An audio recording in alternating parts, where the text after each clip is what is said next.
Yo, what's poppin'? All my peeps, it is I, your host with the most renaissance man who always thinks he can. And champion of the peeps, Patty Pitts, joined alongside, as always, my pretty fly science guy, the doctor of Patriots, Soor. It's another episode of the Gillette Gazette, presented by Stadium Rant. Soor, what's poppin', my dude? Doing well. Not relatively light week in terms of Patriots news, but it gives us more time to kind of dig in. Yeah, I was going to say, start with that. First off, it is the Gillette Gazette presented by Stadium Brand, and then, fall. All right, sorry, testing here. Gillette Gazette present. It's going to be an interesting week, and this is where I wanted to go. It's an interesting week because last week was quiet. I think it was a little. Do you think it was a little too quiet, Soar? Yeah, I mean, there's this eerie feeling that I have that all this quietness is going somewhere. Don't know exactly where it's going, but as much as talks have cooled down with like Hopkins and the Patriots, they've also kind of cooled down between Hopkins and the other teams, which makes me think that for Hopkins and also some of the other players that are on the trade market, that teams might be looking towards draft day to make these moves.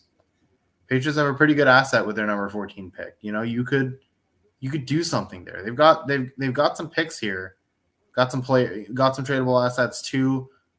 You can definitely work something if you're New England on draft day. Yeah, I agree. My thing is, why wait though? I feel like in this day and age and how things work, I feel like we're only waiting in because of money issues of like Right. if they do it at this time, then he'll make this much and all that. So like I just if you want to move on from him, and I'm speaking specifically about DeAndre Hopkins right now, is if you're gonna move on from him and want to trade him, but no one's doing anything, why not just release him? Right. But I do look at moves like Hollywood to the Cardinals and AJ Brown to the Eagles that happened on draft night. As a you can kind of use the ebbs and flows of the draft. Maybe it's not the players that they're not agreeing on. Maybe adding the package that you already have and then including number 14 in there somehow could kind of finish the job. Maybe it's just maybe Belichick's just looking for maximum drama. Hard to tell. My gut instinct is still saying nothing's that specific trade isn't going to happen. I would be very surprised if Belichick just keeps the 14 pick as is and doesn't at least try to do some sorcery with it. And I feel like it's going to be draft night sorcery. Would you give up the 14th overall pick for DeAndre Hopkins? Yeah. I mean, it's a big pick. My gut instinct is saying yeah right now because it's just he's such a game maker. He can just change the course of a football game so easily with just the whole package, right? You have receivers that are fast but they're not big. You have receivers that are big but not fast. You have receivers that are fast and big but don't have the best hands or can't make those 50-50 plays or don't have the IQ, don't have the route vision. Hopkins has all of it. Everything you could possibly want in a receiver this guy has. And so when you're talking about a player like that and you're talking about this offense where you really need that kind of dynamic player because the Patriots are still lacking that one. And really in the receiver room, that's all they're really missing because they've got enough twos and threes to cover like three teams at this point. Yeah, seriously. A lot of depth. But what they're missing is that top player. My only trepidation with trading number 14 is that I still want that pick to be used to get an offensive tackle, and I don't want to be sacrificing a tackle. And that's where my mind goes, because wide receiver at this point, there's only one position that I want the Patriots to take, and it is the most boring position for draft night people. But sometimes boring wins championships, 6 of them to be exact. So I'm looking at the Patriots draft picks right now, and they got the 14th, obviously. They have a second, third, 3/4. Soor, okay, they have 3/4. And I was listening to Patriots Unfiltered today when I was delivering my fish, and they were talking about offensive linemen. They were breaking down, the position for potential draft picks. And one thing, I forget if it was Paul or Evan Fox that said it, but one of them said something about how there's just in the third and fourth rounds, that's where you get your tackles, because that's kind of where they lie in the diamonds in the rough, or someone that you can develop into your offensive lineman, not just an NFL offensive lineman. With the Patriots having 3/4, I would not hate them giving up 14 for D Hop, but like they got to get at least a third, maybe a second in return for Yeah. D-Hop in that case. Yeah, and it's also like you talk about the fourth as a position to take tackles. That's true for a team that doesn't have the horrible tackle situation that New England has right now. Our best right tackle is Connor McDermott. Like that just We can't signed happen. Riley Ruff or Ref Oh, and right. Calvin Anderson. I think those players are a tad better than McDermott, but it's not. There it is. Yeah. None of these are like. We still don't have a bona fide starting caliber right tackle yet. We've got good depth pieces, to the point where I'm not really sure why we not sure why we signed Kajust after signing those two guys, because I want Kajust to have nothing to do with this team. But we can maybe trim some of the fat by having these two depth pieces. But the starting caliber right tackle for us is still in the draft, I believe. And he's the first pick for us. I think that's where the 14th pick needs to go. It's the thing I was talking about last week, where a receiver is nice and it would be a fantastic addition, but the gaping hole in this offense is right tackle. That's where Mac just continued to get pressured time after time, either right or left. It was either Wynn missing a block or McDermott missing a block, or getting the timing wrong, or committing a holding penalty, or Trent Brown committing one of his many, many holding penalties last year. Like, ideally you want to get at least one of each type of tackle in this draft, but there's a lot of picks, and I mean, a lot of other positions the Patriots should be looking into, but one bona fide right tackle would honestly be enough to quiet me down about that position, because one's all you need if they're good enough, and then add some depth pieces. You don't want to be relying, on a Connor McDermott when your top option is injured. You'd rather have a Riley Reef or a Calvin Anderson in that situation, but neither of them should be playing in the big games. No, they're more of a veteran role at this point, and to fill in when need be. I don't see any of them starting, to be honest with you. So you do have to go and get that star with the 14th overall pick. Who's your guy? Who's the apple of your eye, Soor? I'm going Peter Skronsky. I mean, he is the top prospect on like all the draft boards, but I really do think that's for a reason.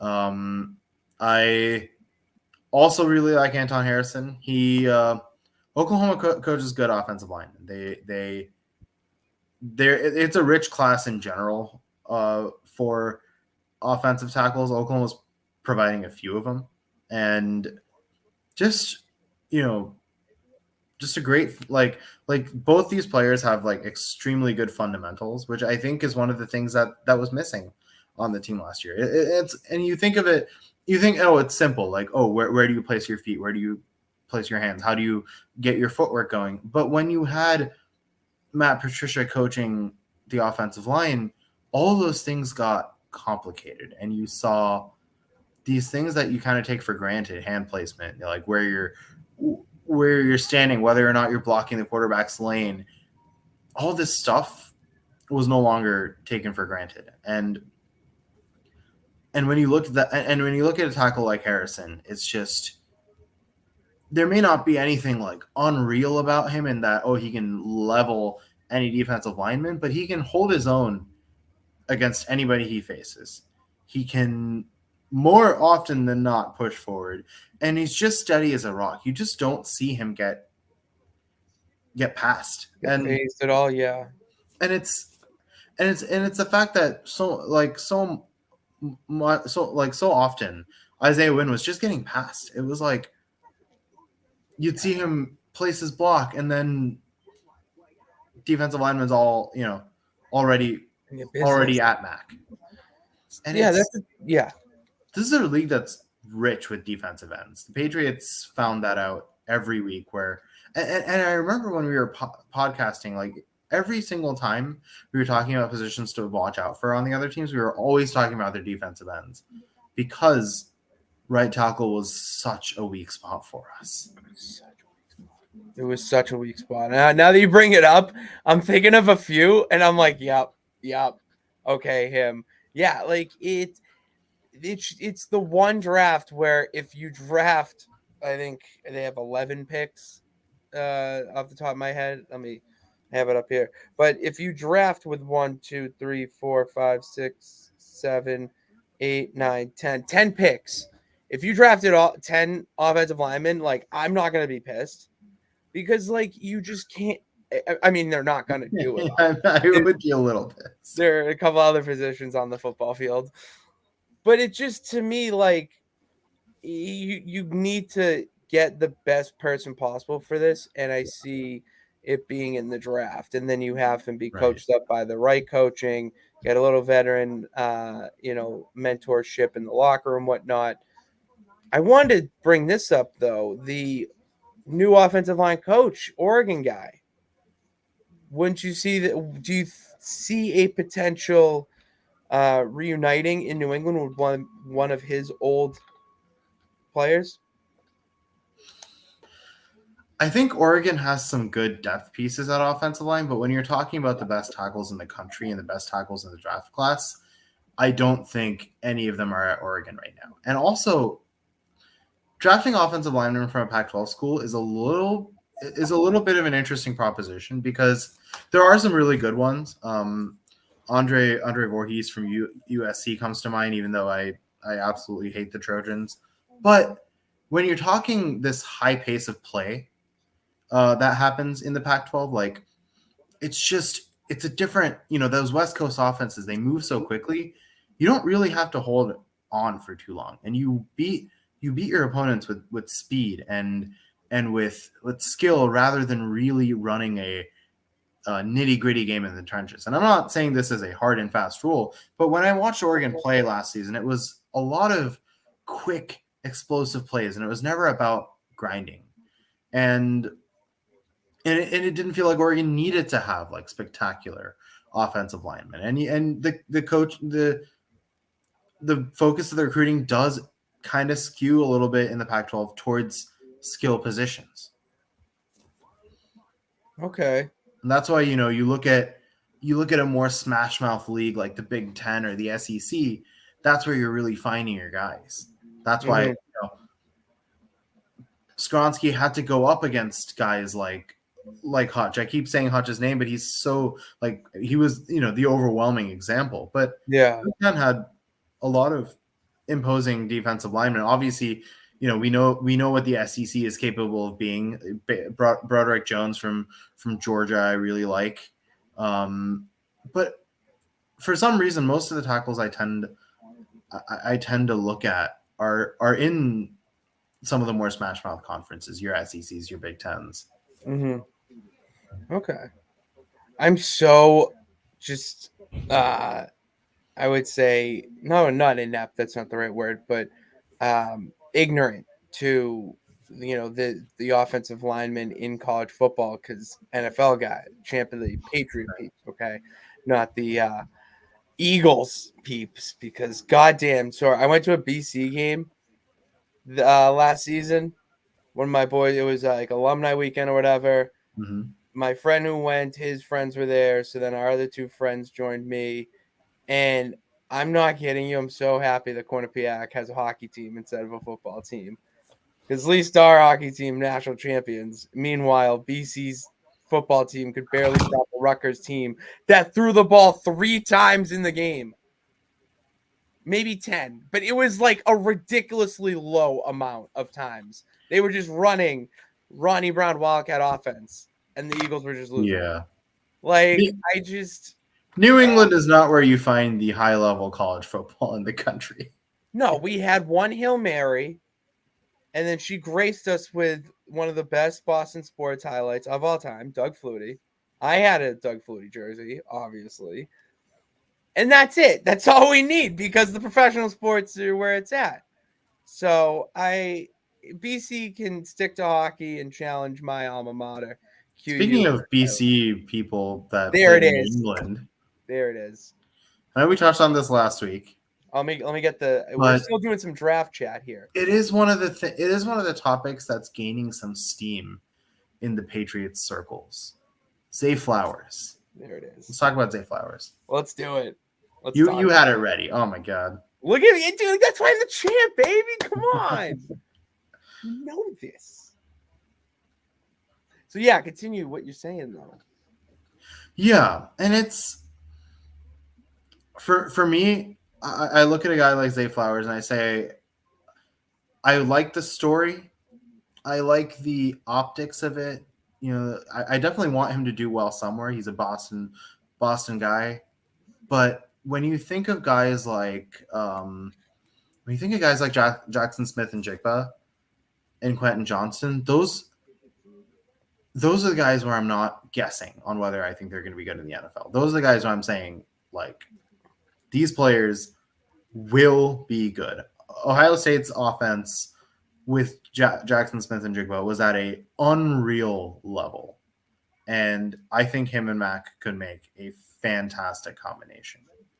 There's some other receivers I have my eyes on for like later rounds. Jalen Hyatt for Tennessee. He's being currently given a 3rd round grade. I think that's an underestimation of his abilities. I think he was a big reason Tennessee was as good as they were last year. I would look at him. Diamonds in the rough, I really like Andre Yoshivas from Princeton. But these are like value picks.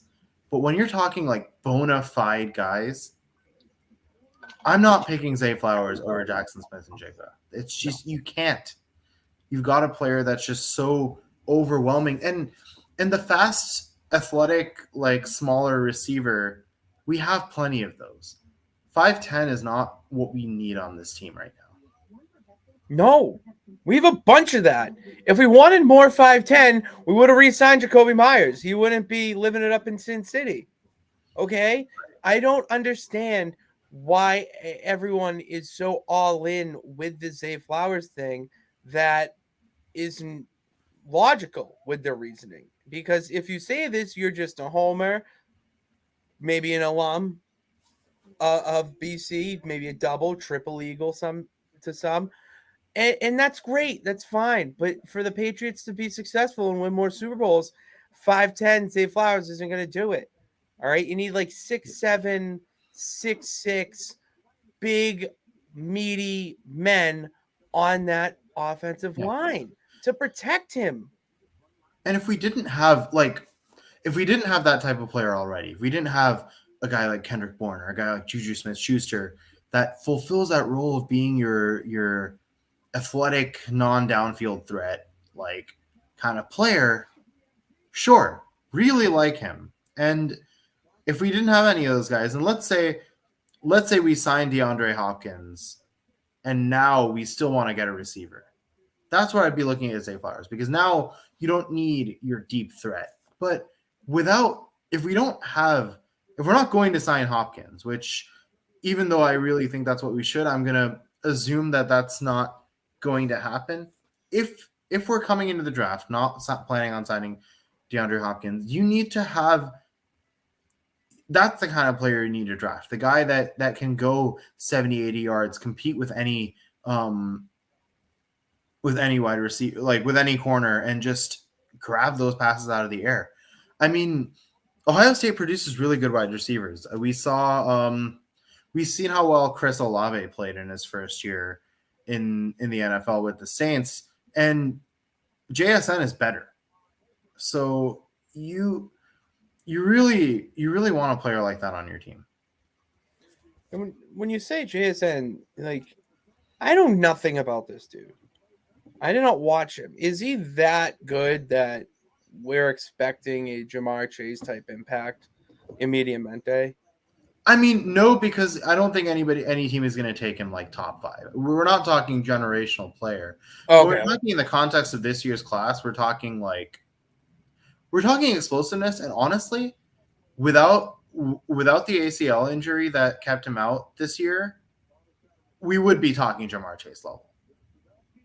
We would be talking probably top 4, top 5 in his draft class, if not for the injuries. That is the kind of player he is. Interesting. Like that's him, and keep going. Admittedly, he's played with some good quarterbacks, right? He's played with Justin Fields, he's played with CJ Stroud, but I think you take a player that can run routes as well as he can, and all you need is a accurate quarterback who can place it. Okay. Bring him on. This is a random thought that popped in my head, and I'm just curious what you think. Do you think Derek Carr makes Chris Olave like top 15 wide receiver next year? I think there are a lot of good wide receivers next year. I'm gonna maybe top 20, but I really like Chris Olave. Like, and what he was doing with a much poorer quarterback situation was pretty impressive. I mean, it's just Derek Carr got the shit end of the stick and was legitimately the farthest thing from the problem in Las Vegas. Absolutely. And I feel like he fell forward into just what do they call it? Mattress Firm. It's like a Tempur-Pedic pillow. Like, he just fell so into the best situation possible. He has great weapons around him. I do think Dennis Allen needed that year. I wasn't gonna comment on him last season because I legitimately did not know anything about him. And this year's a prove it year for him. They got a good defense too. Finally, I feel like and they're in the easiest division in football. Which used to be with us. That used to be the AFC East's title. No, it's the NFC South. Pretty much wherever Brady goes and then leaves. Right. But the AFC East always had one good team. Last year, the NFC South had no good teams. That is true. They were all trash. The only reason the Bucs made the playoffs is because they were in a trash division and got to play 6 games against trash teams in that season, and they didn't even win all of them. But you take Derek Carr and Chris Olave and Michael Thomas, like, you're talking a good Saints team against Baker Mayfield or Kyle Trask. You've got whatever show is going on in Carolina. Not even going to comment on that. And then Atlanta. Like, this seems like the Saints division to lose. Bro, it's so funny to see how things are shifting. Because the AFC used to be, it's Pats. And the Bills might give them a run. Oh, the Jets are looking sneaky. Now, like, low-key, the AFC East might be one of the toughest divisions. I think it's the best division in the league. Now, that's a take. And I like it. I like this road we're going down. As far as, if you're talking like just Super Bowl level strength, maybe not. But when you're talking 1 to 4 depth, you've obviously got the Bills, a team that contends every year. Not I have my takes on whether the Bills are actually legitimate Super Bowl contenders or ever have been. But their regular season records have the face of a Super Bowl contender. You've got a Miami team that, when healthy, is a very difficult team to beat. A good young quarterback, some really great receivers. Now they have Jalen Ramsey. Like, they've got, receiver room, secondary. They've got two, and even quarterback when he's healthy. They've got those positions figured out, and And they've got a coaching. lot of upside. And The coaching, Mike Jets, McDaniel's incredible. right? Great I love offensive it. mind. The Jets, it's hard to get a read on them, but obviously, if they end up getting Aaron Rodgers, they will fix their biggest problem. And then you have a good running back in Brees Hall and some good players from last year's draft. They're not a bad team. And then you've got a Patriots team that went 8-9 with Matt Patricia, and now they have Bill O'Brien. Now they have Adrian Clem. Now they have Juju Smith-Schuster. They have Mike Gesicki. They have James Robinson. They've got some tackles. They've got a draft where they're looking to expand. That set of teams, it's hard to beat that set of teams on like aggregate strength.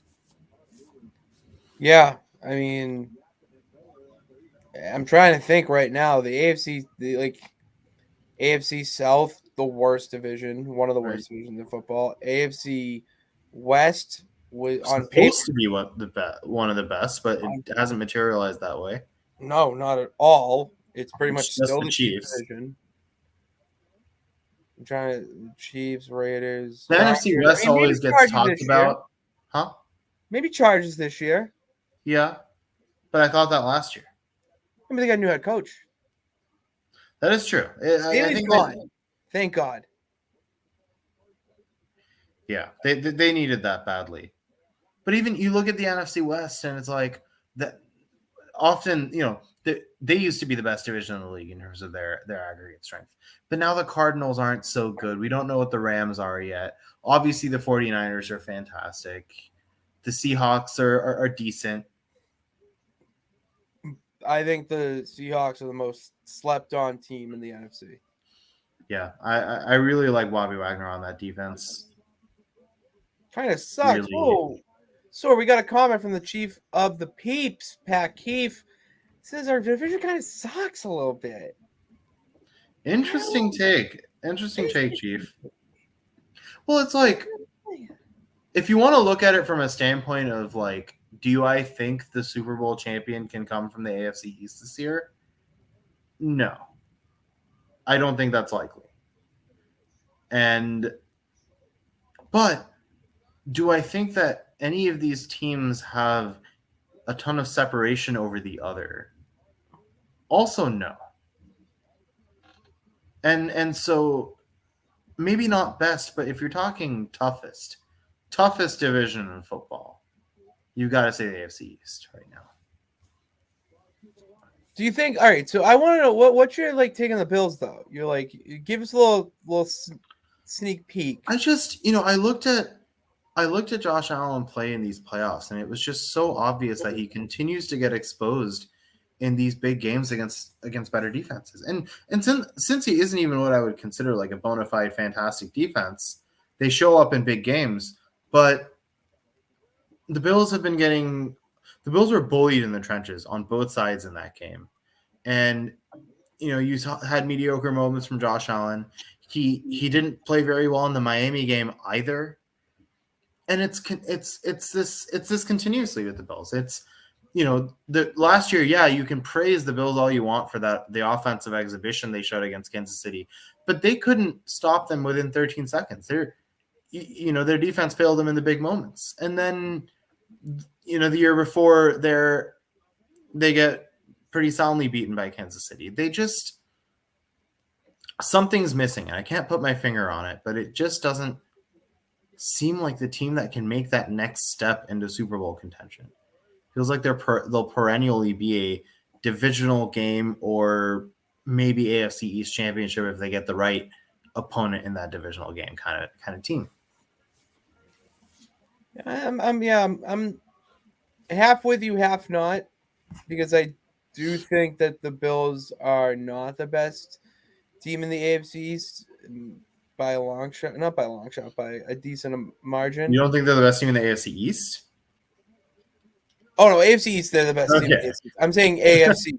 Yeah. AFC East, the Bills are the best team by a couple tiers, and then it's like really right now a three-way tie because I mean the Dolphins have everything, but then find a way to go back to their revert self and choke in big moments, or times that they should score, move, or get the first down, they don't.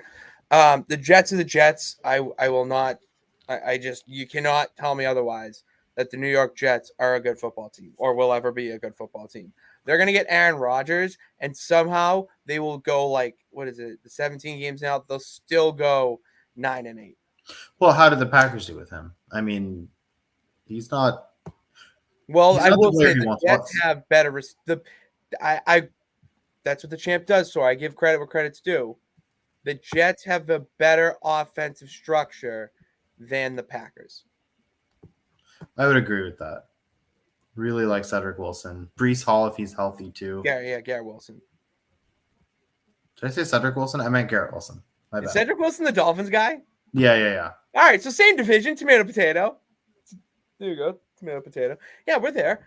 So they have Garrett Wilson, Brees Hall. I mean, not Elijah Moore anymore, but then you get Alan Lazard.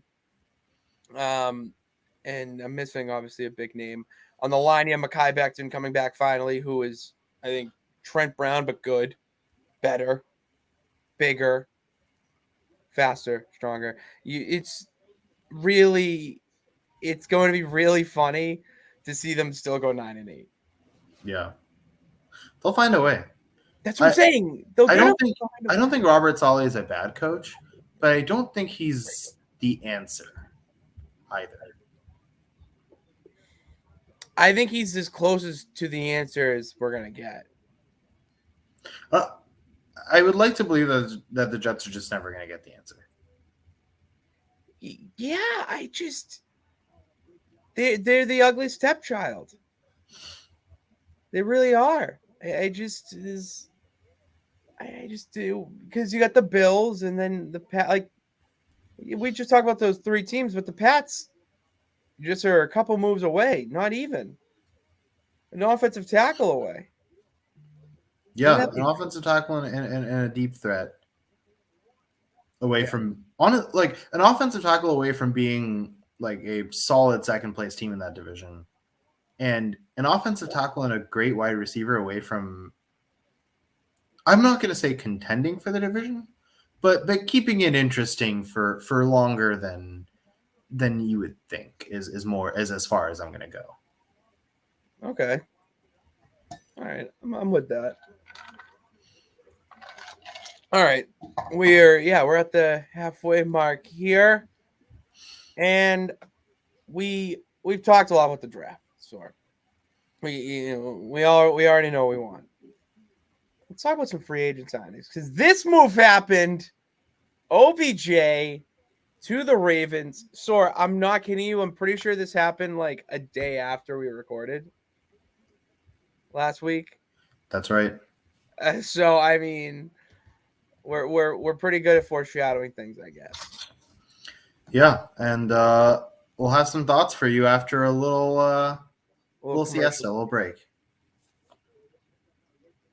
Don't have the nonsense clip because I'm in a different stream yard or yard of streams. All good. Count, but for anyone who's like, why did they just count down there? This is a podcast. Okay, it's called the Gillette Gazette podcast on Spotify under Stadium, the NFL podcasts presented by Stadium Rant. So go check that out. Hit that subscribe button. Leave that 5-star review and a comment of how we can improve, what you'd like to see on the show, or just if you want to say hi and be a friendly friend. All right. Yeah, OBJ to the Ravens. This shocked me, but not for the reasons you'd think. It shocked me that the Ravens actually signed a big name receiver. Yeah. This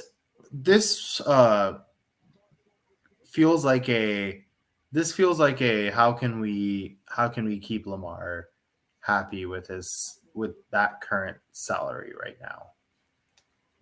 And that's how you do it. It's smart. And I mean, now you're looking, now you're Lamar Jackson. You're saying, all right, teams don't seem to agree with this ridiculous price tag I've set for myself. And I am tagged.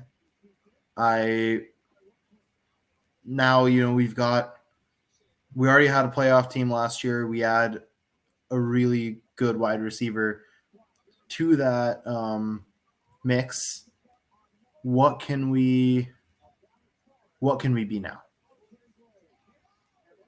And they're like, when I look at the Ravens, I don't know what to expect or kind of think there, because you have a team full of just similar situation with the Patriots of just middle name, no name receivers with a potential franchise quarterback, but you have all the star power at running back, and then you're relying on your tight end. So the only difference is the quarterback. And for them, it got them so far. I mean, look at Tyler Huntley. He didn't do that bad in that system coming in and backing up Lamar. So the system's there.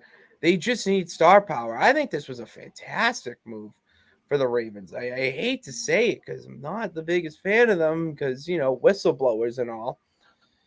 It was a good move for them to get OBJ coming off that injury because, I mean, look what he did in the Super Bowl. People forget, like, before he had this, horrific injury, he was crushing it in the Super Bowl. Almost, I would say, I'll take it there. Potentially running away with the MVP. Now you're going to put that guy on your team with Lamar Jackson, finally give him not only that, deep threat, would say, but a reliable target. I mean, when was the last time you had I'll say Ravens. I'll go that far. Ravens wide receiver that was a consistent target for the quarterback. Steve Yeah, Smith.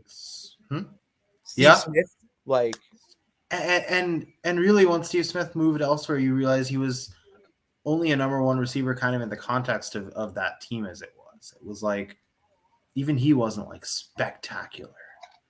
And yeah, the Ravens have never been about that number one, that star receiver mindset. I mean, they, Hollywood was also like a good target, but he was developing. He was still getting there, and I don't even know if he's Baltimore there yet. Brown. All right, let's call it like it is. It is what it is. He was Baltimore Brown, and then he's Scottsdale Brown now.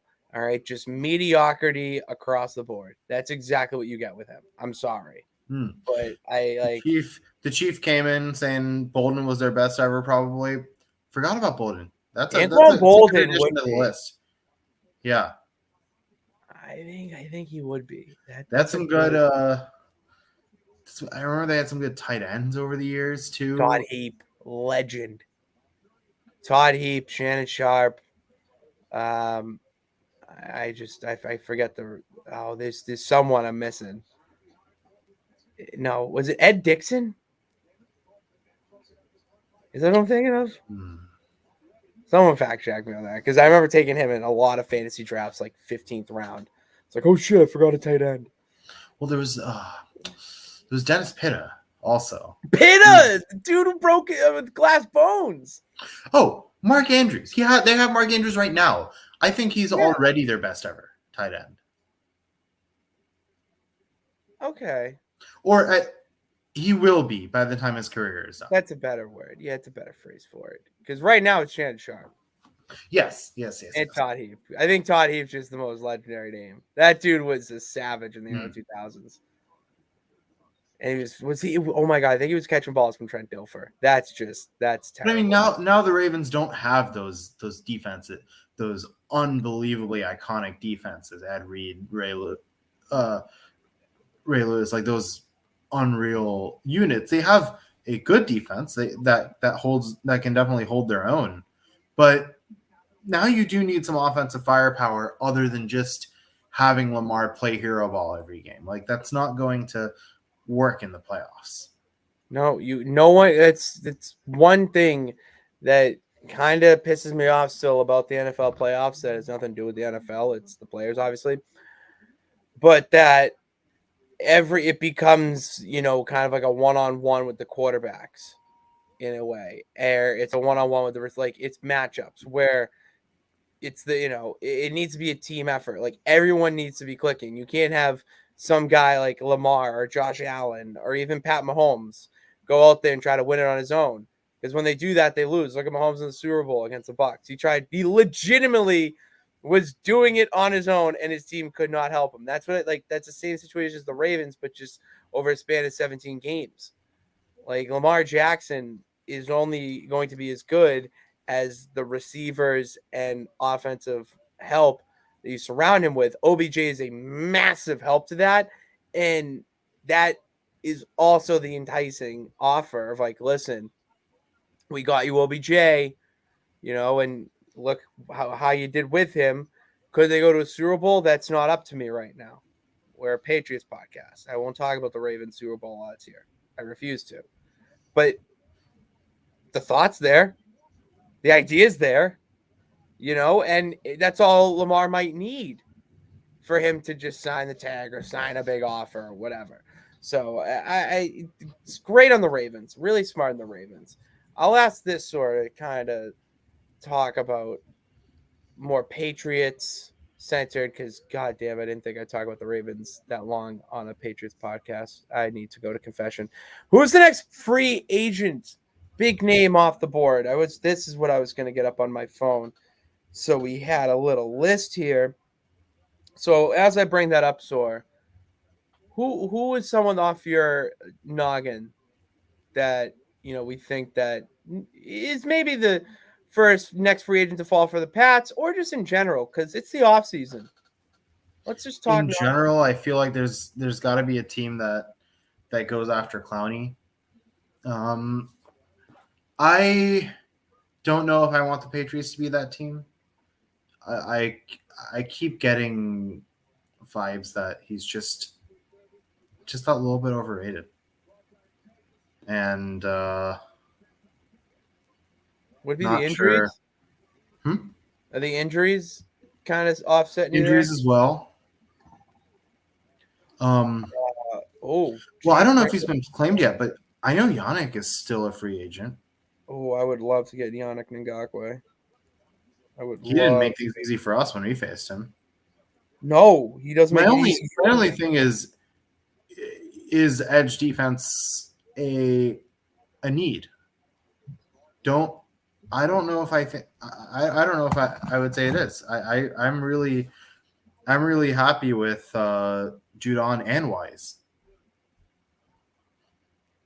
It is. I would like him though.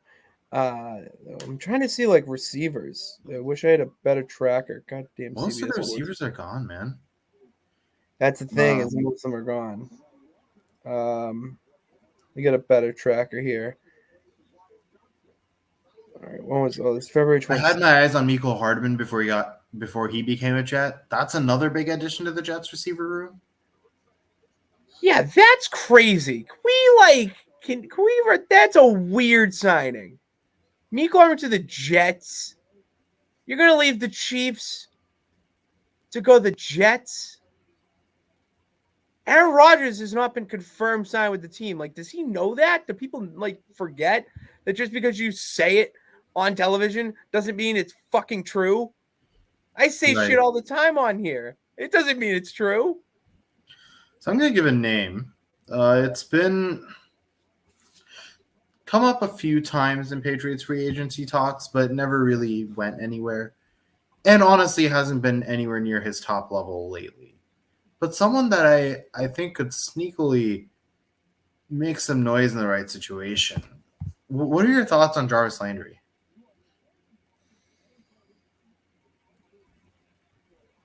No, that's a guy I like.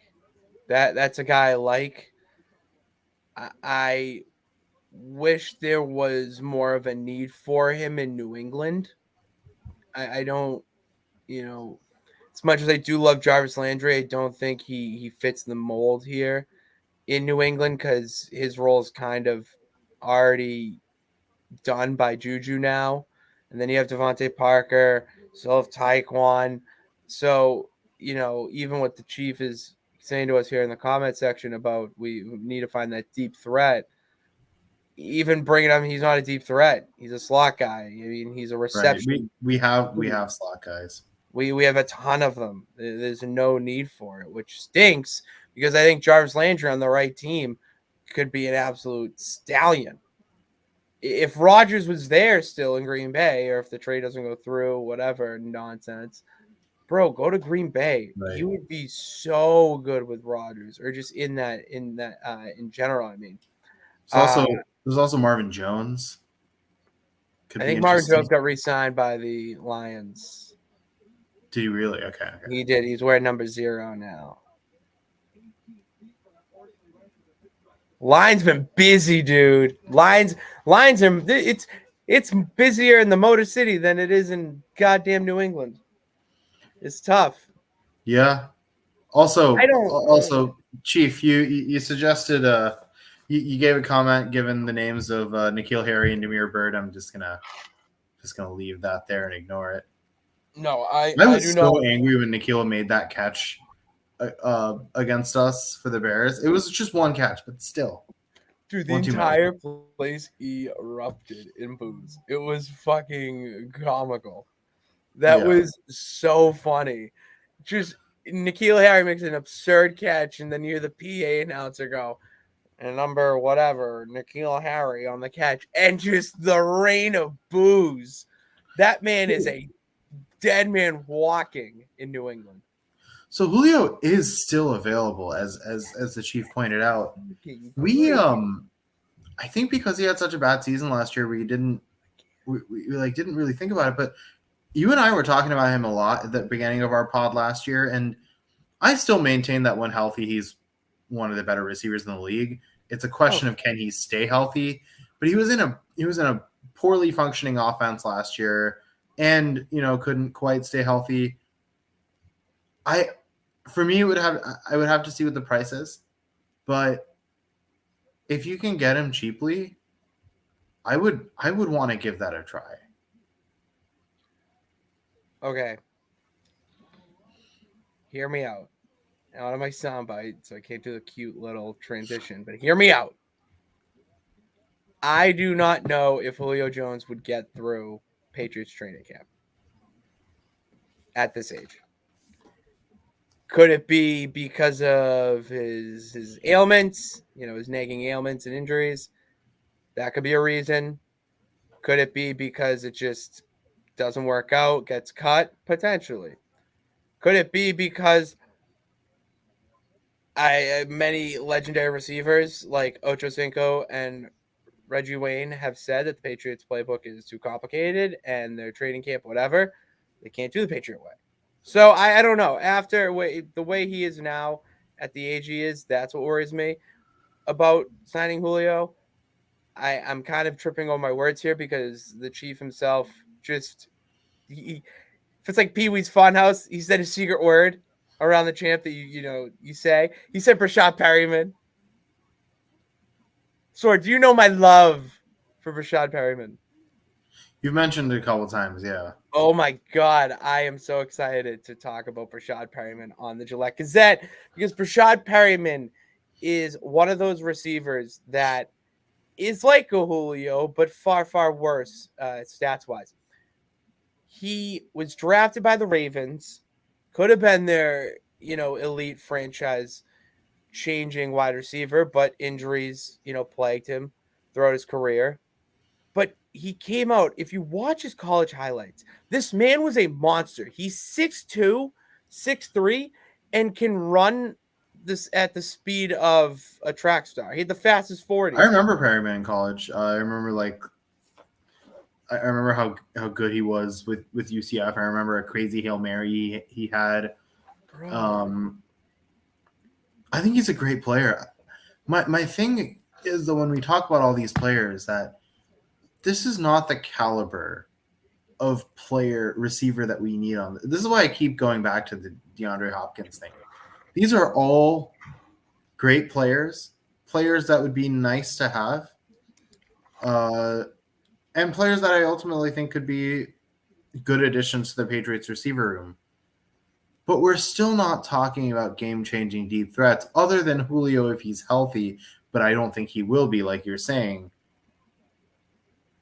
This is not the category of player that we should be looking in. And if we're not going to go through with this DeAndre Hopkins trade, then and Jerry Jeudy apparently isn't tradable according to Sean Payton. He ain't going nowhere. Then it's got to be Jackson Smith and Jigba. You think, and this is a tough thing. I almost wish we had two 14th picks because I want to get both JSN and Peter Skronsky. I do think there are, you look at the fact that we have 3 fourths. If we don't want to use a few fourths to get Hopkins, could we use a couple fourths to get another second or another, something like that? Because I really do. The more and more I look at it, I really do want JSN on the team, but I don't want it to come at the expense of a potential game-changing right tackle. And the way the market of the free agent right tackles is going, I don't think Belichick is going to pay for one. And a lot of the good ones are already gone. Already gone. They're already gone. They were signed months ago, or a month ago at this point, it seems like. So, but yeah, that's all I really got here, Soor. Anything else to add, talk about? Anything you want to let out to the fans? I have some announcements that to talk about, actually, now that I'm rambling. So we are coming out with a new schedule. All right, we got a whole bunch of shows on the Stadium Rant YouTube channel, which some of you are watching on now.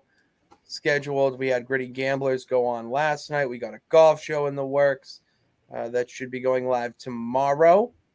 Have a little forewarning for you that golf show will be going live tomorrow on the YouTube channel, and we got a whole bunch more that I'm cooking up here. We got improvements to the Gillette Gazette. We got all content cooking for you, not only here at the Stadium Rant YouTube channel, but at stadiumrant.com as well. Go check out articles from our staff writers, from myself, Soor, everyone writing articles over there, not only about football or just the Patriots, but everything. So if you have a hankering for sports, go check out stadiumrant.com. And then follow us on the social medias at Stadium Rant HQ, at Pat_Pitts, and at Sorvora. And then on Instagram, it's only me and the ranting of stadiums at Stadium Rant HQ and at Pitsy35. Switched it up on you there. Pitsy35 on Instagram. Go check us out there. Follow us. I post some content. Go and, go and check it out. And we'll be back next week with another episode. Thank you guys for tuning in to this edition of the Gillette Gazette. God bless. Remember that you can do it. All you got to do is try. We will see you next week.